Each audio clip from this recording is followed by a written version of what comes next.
చాలా స్ట్రెస్ ఉంది, చాలా ప్రెషర్ ఉంది అని అనుకునే టైంలో, యాంగ్జైటీ ఉంది అనుకునే టైంలో స్ట్రెస్ నుంచి ఇలాంటి ప్రాబ్లమ్స్ వచ్చాయి, హెడేక్ వచ్చింది, ఈ ప్రాబ్లమ్స్ ఉన్నాయి, స్ట్రెస్ తగ్గాలి అంటే యోగా చేయాలి, మెడిటేషన్ చేయాలి, రిఫ్లెక్సాలజీ సెషన్ తీసుకోవాలి, ఇవన్నీ చెప్తూ ఉంటారు, ఇవన్నీ వింటూ ఉంటాం. అసలు స్ట్రెస్ వల్ల మన బాడీలో ఏమవుతుంది, ఎందుకు ఇలాంటి ప్రాబ్లమ్స్ వస్తాయి, అసలు what is the science behind this అని అంటే, మనకి స్ట్రెస్, టెన్షన్ అండ్ యాంగ్జైటీ అనేది మెయిన్గా టూ ఫ్యాక్టర్స్ వల్ల వస్తాయి. ఒకటి ఫ్యాక్టర్స్, ఇంకోటి ఫిజికల్ ఫ్యాక్టర్స్.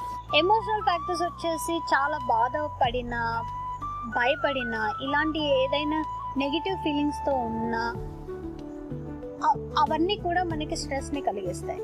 ఫిజికల్ ఫ్యాక్టర్స్ వచ్చేసి ఒకటే పొజిషన్లో కంటిన్యూస్గా మనము ఒక వర్క్ చేసిన, అంటే ల్యాప్టాప్ చూస్తూ నెక్ బెండ్ చేస్తున్నా, లేదు నిల్చున్నా, కంటిన్యూస్గా ఏదైనా కరెక్ట్ పోస్చర్లో, అంటే మనము రెగ్యులర్గా ఉండాల్సిన పోస్చర్లో ఉండకుండా ఒక ఇర్రెగ్యులర్ పోస్చర్ తోటి కాన్స్టెంట్గా అలానే ఉంటే అది ఫిజికల్ కండిషన్. దాని ద్వారా కూడా మనకి స్ట్రెస్ అండ్ టెన్షన్ అనేది కలుగుతూ ఉంటుంది. ఇలా స్ట్రెస్ కలిగినప్పుడు మన బాడీ ఏం చేస్తుంది అంటే ఫైట్ అండ్ ఫ్లైట్ అనే మెకానిజంని స్టార్ట్ చేస్తుంది. మనకి బాధ కలిగిన, ఇలాంటి ఏదైనా ఎమోషనల్ డిస్టర్బెన్సెస్ కలిగినా కూడా ఇదే మెకానిజం అనేది స్టార్ట్ అవుతుంది. ఈ మెకానిజంలో ఏమవుతుంది అంటే మన బాడీ ఎలా రియాక్ట్ అవుతుంది, మనల్ని ఎవరైనా కొట్టడానికి ఇలా వచ్చారు, చేయలేపారు, మనం ఏం చేస్తాం, ఇమీడియట్గా మనం డిఫెన్సివ్ మోడ్లోకి వెళ్ళిపోతాం.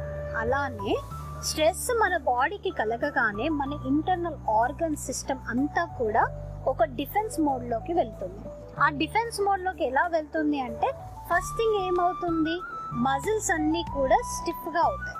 ఆ డిఫెన్స్ మోడ్లోకి వెళ్ళడానికి మజిల్స్ అన్నీ కూడా స్టిఫ్నెస్ అనేది పెరుగుతుంది. అంటే ఇలా స్టిఫ్నెస్ అనేది పెరుగుతుంది.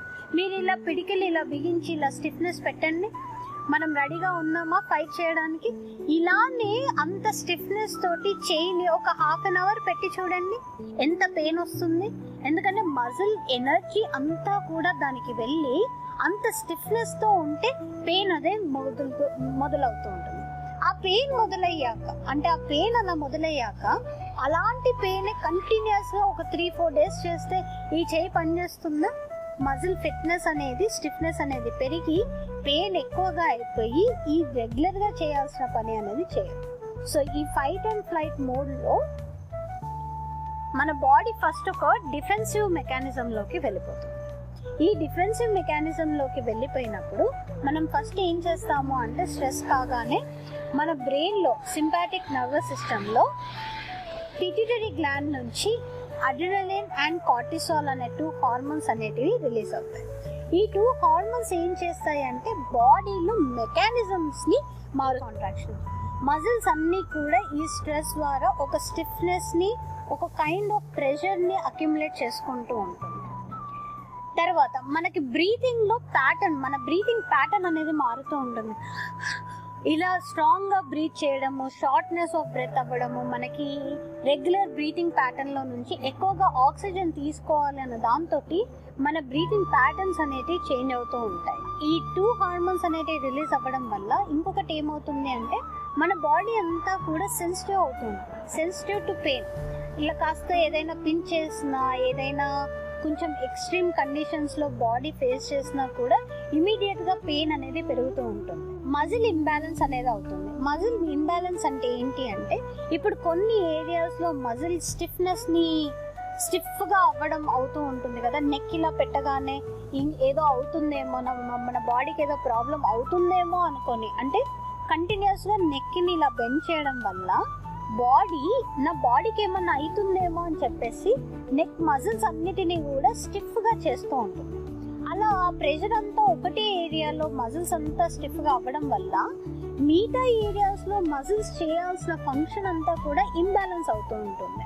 సో అలా ఒక ఏరియాలో స్టిఫ్నెస్ ఉంది, ఇంకో ఏరియాలో స్టిఫ్నెస్ లేక, ఎక్కడైతే ఎనర్జీ ఎక్కువ పెట్టాలో అలా పెట్టక, రెగ్యులర్గా జరగాల్సిన ఫంక్షనాలిటీ జరగకుండా ఉండడం వల్ల మనకి మజిల్ ఇంబ్యాలెన్స్ అనేది జరిగి మనకి పెయిన్ అనేది ఎక్కువగా పెరుగుతుంది. ఎట్ ద సేమ్ స్ట్రెస్ వల్ల మళ్ళీ మనకి ఏంటంటే ఆ ఎమోషన్స్ బయటికి రావడానికి మనం ఫిజికల్ రూపంలో ప్రాబ్లమ్స్ ని క్రియేట్ చేస్తాం కదా, సోమటైజేషన్ అని అంటాము, అది జరుగుతుంది. ఈ స్ట్రెస్ మనకి కలగగానే ఇమీడియట్ గా ఫైట్ అండ్ ఫ్లైట్ మెకానిజం అనేది స్టార్ట్ అయినప్పుడు పిట్యూటరీ గ్లాండ్ నుంచి అడ్రినలిన్ అండ్ కార్టిసాల్ అనేది బ్లడ్ స్ట్రీమ్ లోకి రిలీజ్ అవుతుంది.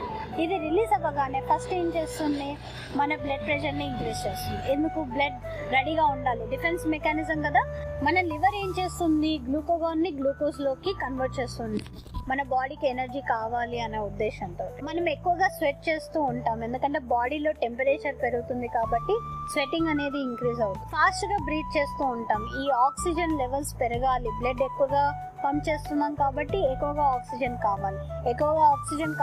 కావాలి కాబట్టి మన బ్రీతింగ్ రిథమ్ అనేది మారుతూ ఉంటుంది. బ్లడ్ ప్రెషర్ ఇంక్రీజ్ కాగానే హార్ట్ రేట్ అనేది ఇంక్రీజ్ అవుతుంది. మనం ఇవన్నీ చేస్తున్న టైంలో ఫుడ్ డైజెషన్ ప్రాసెస్ అనేది తగ్గిపోతూ ఉంటుంది.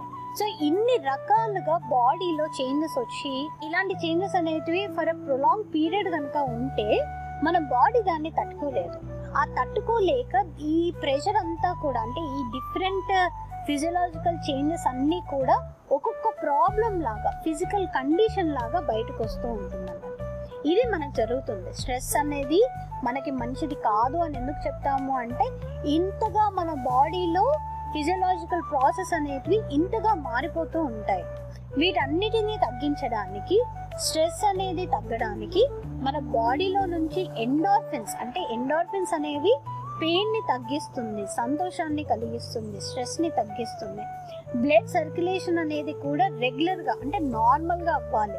బ్లడ్ సర్క్యులేషన్ అనేది ఇంప్రూవ్ అవ్వడానికి మనం రిఫ్లెక్సాలజీ ట్రీట్మెంట్ చేస్తాం. సో రిఫ్లెక్సాలజీ వల్ల స్ట్రెస్ ఎందుకు తగ్గుతుంది, అసలు స్ట్రెస్ వల్ల మనకు బాడీలో పెయిన్స్ ఎందుకు వస్తాయి, మన బాడీలో ప్రాబ్లమ్స్ ఎందుకు వస్తాయి, ఆ ప్రాబ్లమ్స్ని తగ్గడానికి మనం రిఫ్లెక్సాలజీ ఎందుకు చేస్తాము అంటే, ఎందుకు స్ట్రెస్ అండ్ టెన్షన్ వల్ల మన బాడీలో ఫిజియలాజికల్ ప్రాసెసెస్ అనేటివి మారిపోతాయి. ఆ ఫిజియలాజికల్ ప్రాసెసెస్ మారినప్పుడు, బాడీలో ఇన్ని చేంజెస్ జరిగినప్పుడు, ఆ చేంజెస్ అన్ని బయటికి రావడానికి ఒక ఫిజికల్ కండిషన్ లాగా బయటకు వస్తుంది. అది మన బాడీకి మంచిది కాదు. సో రిఫ్లెక్సాలజీ చేయడం వల్ల మనం ఈ బాడీలో జరగాల్సిన ఫంక్షనాలిటీని కరెక్ట్గా చేస్తూ, బ్లడ్ సర్క్యులేషన్ని ఇంప్రూవ్ చేస్తూ, ఎండార్ఫిన్స్ని రిలీజ్ చేస్తూ బాడీ స్టేట్లోకి వెళ్ళడానికి మనం హెల్ప్ చేస్తాం.